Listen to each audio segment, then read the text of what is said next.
বাসনা গো আম্মা, একেবারে লেবুর বাসনা। দেশের বরেণ্য অভিনয় শিল্পী রিনা রহমান আর নেই। সোমবার ৩ আগস্ট রাত ৯টার দিকে শেষ নিঃশ্বাস ত্যাগ করেন তিনি। তার মৃত্যুর খবর নিশ্চিত করেছেন অভিনয় শিল্পীদের সংগঠন অভিনয় শিল্পী সংঘ বাংলাদেশ।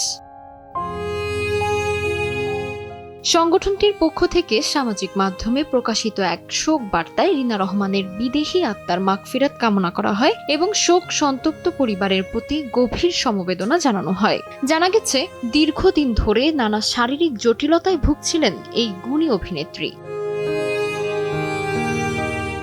অসুস্থতার মধ্যেও অভিনয় চালিয়ে গেলেও শারীরিক অবস্থার অবনতির কারণে সাম্প্রতিক সময়ে নিয়মিত কাজ করতে পারছিলেন না তিনি। মৃত্যুর আগ পর্যন্ত তিনি জনপ্রিয় ধারাবাহিক নাটক পরম্পরাতে অভিনয় করেছিলেন।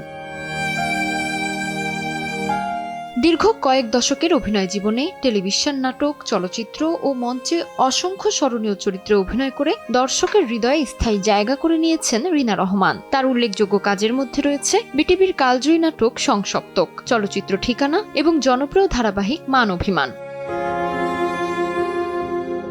রিনা রহমানের মৃত্যুতে দেশের সাংস্কৃতিক অঙ্গনে নেমে এসেছে শোকের ছায়া। সহকর্মী, শুভাকাঙ্ক্ষী ও ভক্তরা সামাজিক যোগাযোগ মাধ্যমে শোক প্রকাশ করে তার আত্মার শান্তি কামনা করেছেন।